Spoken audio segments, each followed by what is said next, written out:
This session is about adapting to vertical markets.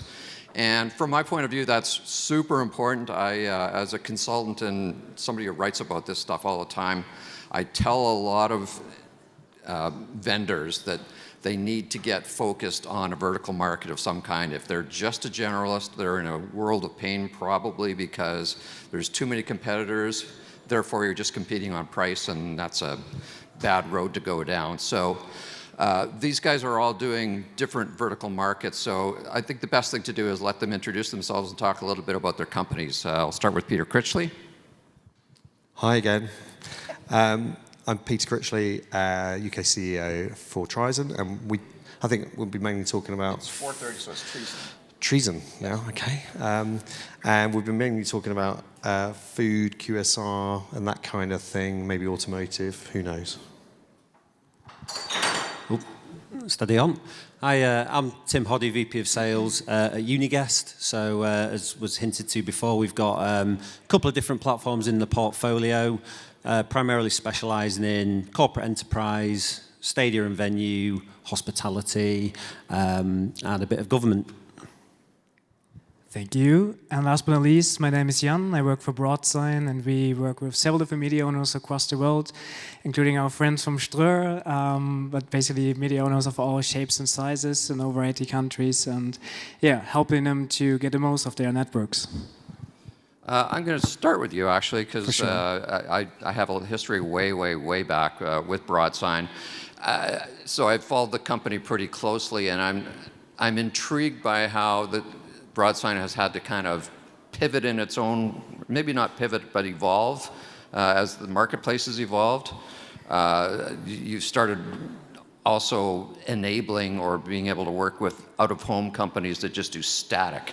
So, printed billboards, printed posters, that sort of thing. And I guess more recently, you've had to kind of expand into retail media networks as well, which is super hot vertical at the moment, and everybody wants to be in it. So how are you approaching that? Yeah, so first of all, of course, we see retail media seems to be like the new buzzword, right? I think it was programmatic maybe 2-3 years ago. Then we had a lot about AI, and now it's like retail media all over the place. I think it's a really interesting vertical. We see like all of the leading networks, like the Schwarz Group of Lidl and Kaufland. You see it with Colts in Australia, like America. Everyone's looking into it. And obviously, as Broadsign, what's our USP and our strength is to monetize screens, right? To get out the mode of the network. Obviously, everything comes with an enterprise CMS solution as well. But I think it's interesting there. Obviously, the vertical itself is quite different, right? It's definitely not out of digital out of home. Retail media is a vertical in itself, but there are indeed a lot of similarities, right? And probably a lot of people in the room had the fun exercise of going through large RFPs from these retailers where you have like 600, 800 questions. And we had the privilege to work with some of the leading retailers already. And I think obviously everyone has different needs, different questions they ask for, but the fundamental needs are pretty much the same if you compare it to enterprise or large out-of-home networks. So I think just to mention a few, security, for instance, is something really important, right? You see it already in the out-of-home world. It's a public character, and everything that goes wrong has a direct effect on your network, on your reputation, on your company. And for retail, it's even worse, right? It's not just that you might lose media budgets. It's even like you could affect the customer journey. You can lose customers, which is then even a bigger problem for the retailer itself. You have things like scalability, right? Especially in the retail space, we talking about thousands of stores. So like scalability is one of the key things they are looking for, right? And this leads me to like the third point, which is like obviously automation, right? You need a system, and obviously this is where kind of enterprise solutions like Broadsign can shine to making sure we give them like a powerful tool. So no matter if they have 100 screens, thousands or tens of thousands of screens, nothing will break. It will still be like an automated way. And besides the similarities, there are indeed quite a few differences, right? I think starting with the overall objective, why we're even putting the screens in the retail locations in the first place, right?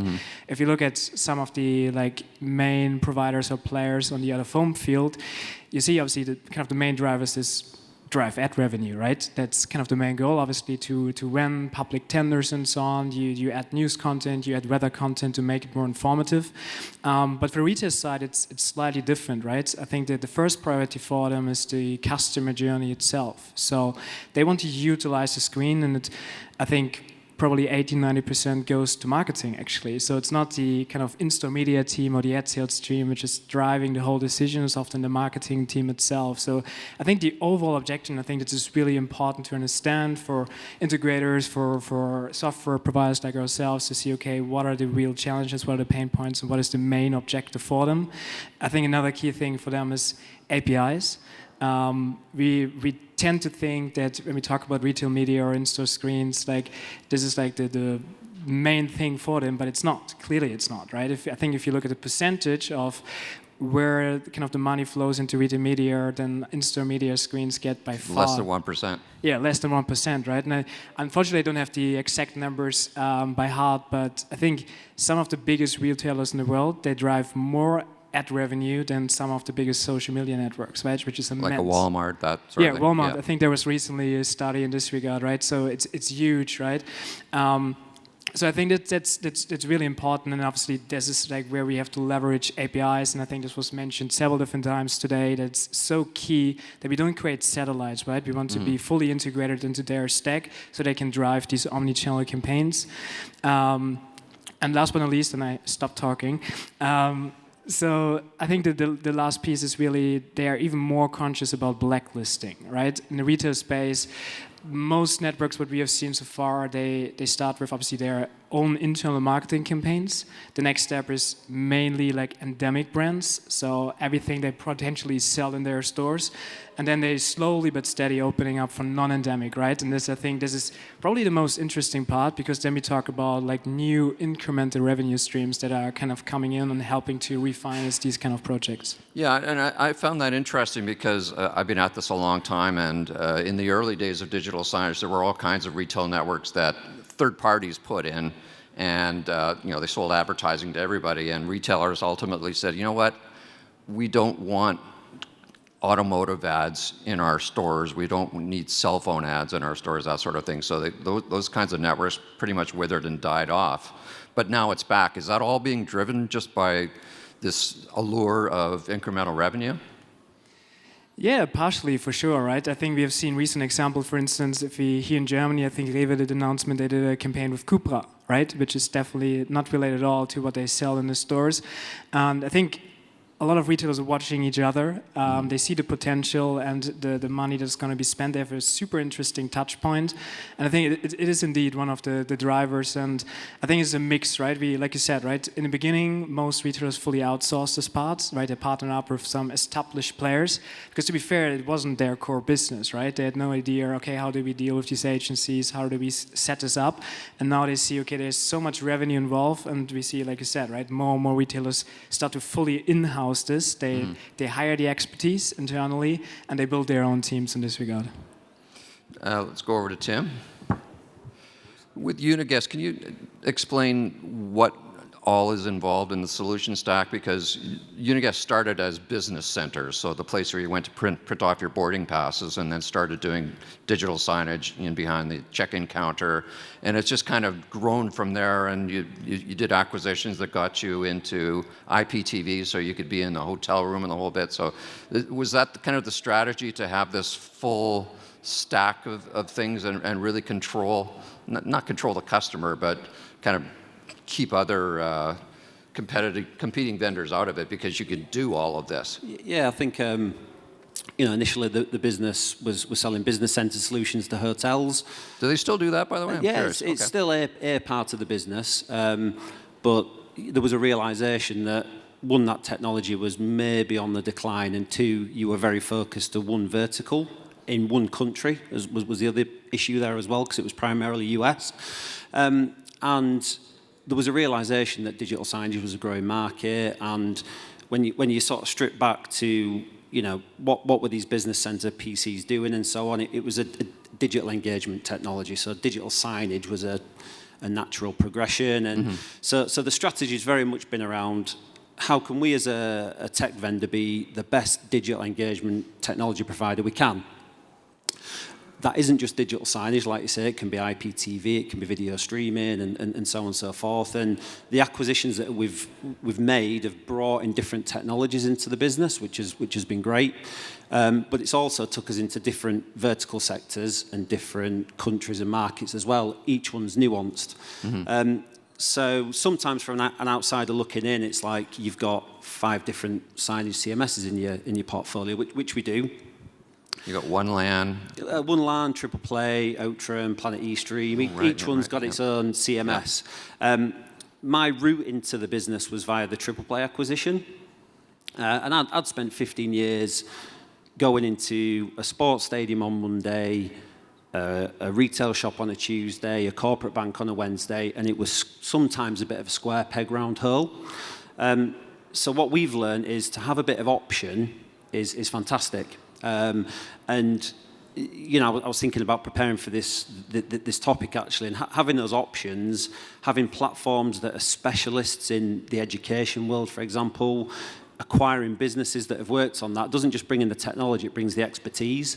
So if you've got somebody who lives and breathes selling digital media into education, understands how can I increase the learning outcomes for a student, how can I make a teacher's life better, how can I make the parent's journey at school drop-off better, really understanding all those things ultimately has a better outcome when we deploy a project. And that's what's quite interesting really about having these different types of technologies that do different things, because you know you can really understand what the customer wants. Some really interesting points you were just saying there, you know, about APIs and so on and so forth, but you're dropping in words like customer journey, revenue generation, you know, that shows an understanding of that market, a passion and all that type of stuff, and that's exciting, you know what I mean? Yeah.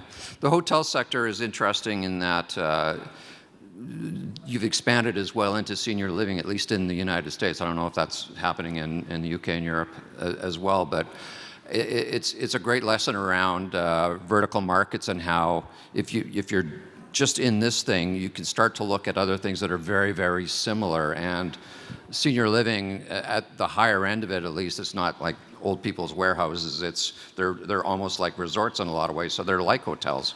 Yeah, when I try to explain to people kind of what I do and things like that, and this senior living comes up, I basically say, well, you know, like in America when you retire and you go live in Centre Parks, that's kind of how I explain it basically. And we've got technology that works in that environment. Watch out actually, because the BBC have just curated a 10-minute documentary on the work that we do in the senior living community. And the reason they've done that actually is because you know, with AI, there's a lot of fear in the world about technology, so they've made a series of documentaries, and there's one on the senior living community that shows technology doesn't have to be scary. You know, it can enhance a senior's stay, and you know, all that kind of stuff. So there's some really interesting things going on there as well. Am I wrong in thinking that they are closely related, or are they really truly different verticals? No, I think you're right. They are closely related. To come back to the initial question, I mean, a hotel is a lot of people in a building who need informing of things and entertaining and all that kind of stuff, and it's not too dissimilar from the large senior living community as well. Again, is that too dissimilar from a large stadium? They're just big buildings with lots of people that need informing, entertaining, and that's where our technology really comes into its own, I believe. Okay. Peter, we'll let you talk now. Again. Even give you a mic. Yeah. Worst thing in the world, give me a mic. Yeah. Go on. So, Beaver Group, prior to the acquisition by Trizon, or Trizon, depending on time of day. Carry on. We'll figure it out. Yeah. Was primarily in food services, correct? Yeah, I mean, cinemas, hospitality, leisure, QSR, fast casual, that sort of stuff. So that's quite a bit different from these two in that they're quite well defined, and there's not that many competitors, although arguably everybody and their sisters into programmatic, but Broadsign has a notable market advantage there and market leadership. You're in a space where everybody says they do QSR. Now, yeah. Yeah. So how do you deal with that? I think when we were talking about the software compass earlier on, and Tim was just alluding to it just there, the niche specialism is crucial, right? If you're going to go into a vertical market and you're going to really make a difference, you have to understand the value that your proposition is going to deliver to the end user, whoever that end user is, right? In Tim's case, it's going to be, hotel guests or senior living type environments, and or it's going to be people watching billboards and being able to understand exactly what's going on, and the reporting that goes on behind it. In our case, we kind of identified in about 2007 that digital menus were going to be a really big thing, and we spent a lot of time failing, actually, to make any headway at all, because it's a very franchised and very fragmented space. You think go after the big tier one guys like McDonald's and Burger King. Oracle's Donuts. Yeah, yeah. And actually, you're not talking to Burger King. You're talking to 100 franchisees. Yeah, none of whom want to spend the money, right? None of whom want to spend any money. But the obvious value has started to become obvious, which is being able to show calories, talking about nutrition. But actually, it's simple things like my burger broiler is broken, I can only serve chicken until that's fixed. Well, you can't switch out printed menus in the same way. We always used to use the analogy of, if it was cheaper to have someone just kind of standing there flipping, printed menus, we'll just do that. But the point is, the message has to be the right message to the customer. And that's where we focused our software approach, and we built platforms that actually address the operational challenges of the QSR and fast casual market. And it addresses cinemas as well, because they have the same problems. They're serving hot dogs and onion rings and popcorn, obviously. And by being able to manage the inventory, we were doing this 10 years ago, and being able to switch a product on and off with a toggle button wouldn't just take it off the menu, it would also remove the promotion for that product in the window. It would also send a notification to the area manager, and being able to range the menus, so being able to reduce the number of products that you sell because you've got a big queue. So a football match, and you're in Liverpool Lime Street train station, you've got all the Red Army coming through, you're going to sell 3 burgers, and you're not going to sell 12, and you're going to focus the shoots on the 3 that you want to sell. So you have to specifically address that in the software platform, and you have to specifically address it in the technology stack. Is it just the functionality, or is it also the user experience and like the naming conventions of different things? Yeah, it is. It definitely is. And also, we moved through a transition of, it was on a web browser, you could do it on your phone. Well, actually, the best place to put any control is on the EPOS system. So you have an EPOS system button that says no chicken, or no burgers, or big queue, and it influences the space. So in theory, just about any digital signage CMS can do menu boards. Yeah. It's a question of whether they can do them well, right? And I'm tired of seeing JPEGs and videos on digital menu boards. It's pointless. I don't know why everyone's doing it. It has to be HTML. It has to be connected to the EPOS system. You have to have a flow of scheduled pricing changes. You have to be able to manage the inventory. There's no point in just switching out a printed menu board for a digital version of the same thing that someone has to update from another location. So I'll put this to all of you. The other advantage, or the important thing that I see is you also need to have, beyond the technology, you need to have subject matter expertise. You have to understand their business and be able to go into a meeting and talk at a knowledgeable level with them, as opposed to, we have this thing, how many do you want? How do you manage that? Yeah, I think it kind of comes with time as well. Like you were saying, 2007, let's get into QSR, and you learn lessons, and you have to get a bit of grey hair behind you as well. And that's kind of why some of the platforms we've got, Triple Play, for example, has now got 275 stadiums globally. The first one we did was in 2010. You have to learn, you have to go and understand. It's not just putting a bit of TV and video on the screen. When we were getting into that market, there was some revenue share operators who basically said, we'll put in a system for free, we'll sell an advert and you can have the live TV. And that was great until I went to my club and I saw the screen, and then I went to an away match and it was exactly the same.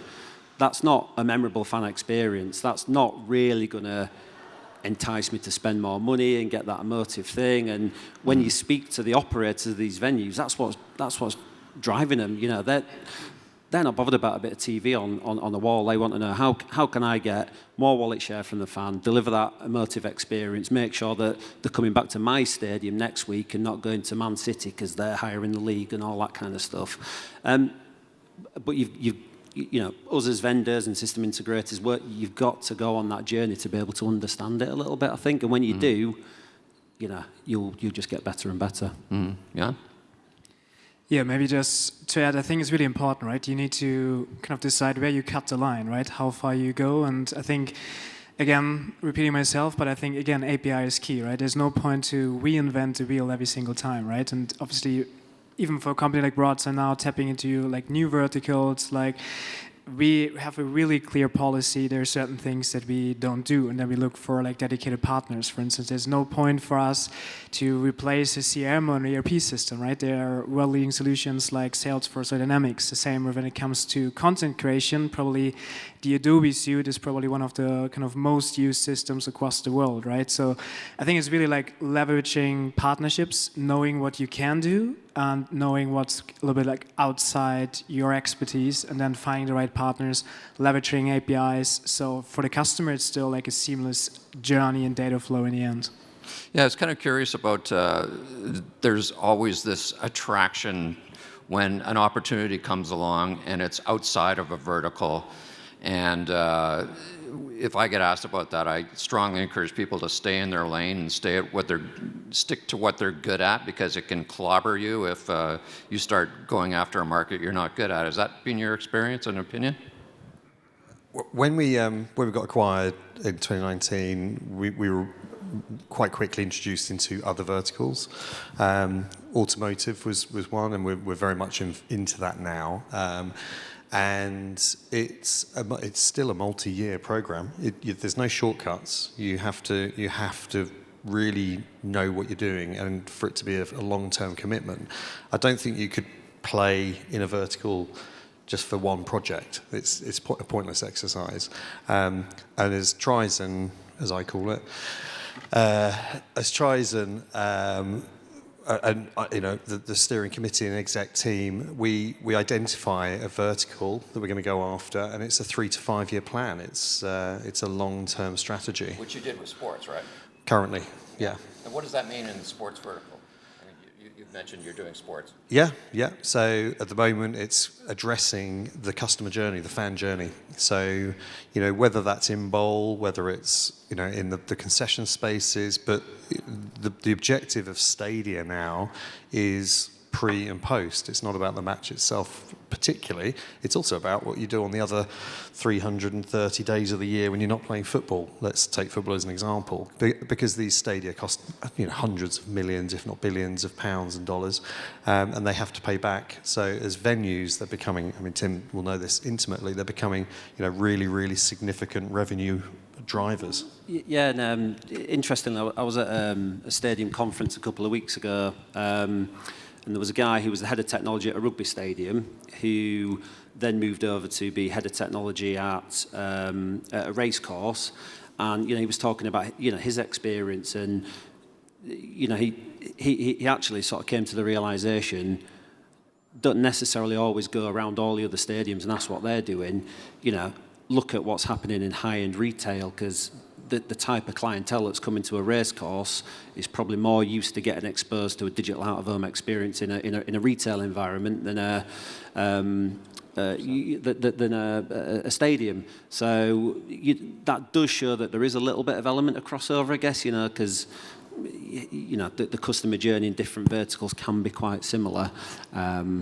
So there can be a bit of crossover occasionally. Mm-hmm. Yeah, your platform is incredibly specialized to digital out of home, but I believe you work with like Cineplex in Canada, like for movie theaters and things. So how does that fit into the overall business? Is it just something that kind of happened, or it makes sense? I think it kind of makes sense, right? Sometimes you start working with a customer on one specific project, right? You establish a partnership, a relationship, and then you go into other parts of their business, right? So sometimes it's just something which grows organically, right? And again, we are really strict on, okay, where we cut the line, right? We have this with other customers as well, right? Where we start with our core expertise, and then they're asking us about certain other projects, because obviously the preferred choice for many customers is to have like a single point of truth, or like one specific partner where they can manage most of their assets in one system. That's, for instance, one of the reasons as well. Some of you might have seen, obviously, we added the whole static part as well to our platform, because it's the same thing, right? Obviously, Broad initially was really strong on the digital side, and we now kind of, through the acquisition of a user, we leveraging now the static capabilities, because it's the same thing. Like a lot of our media owners, they have a tremendous amount of static, so analog poster assets, plus the digital assets. So it's really like, okay, how can we combine them? And if there's like a proper business case, then we see, okay, how can we leverage this within the platform? Thank you guys very much for spending the time. Very helpful.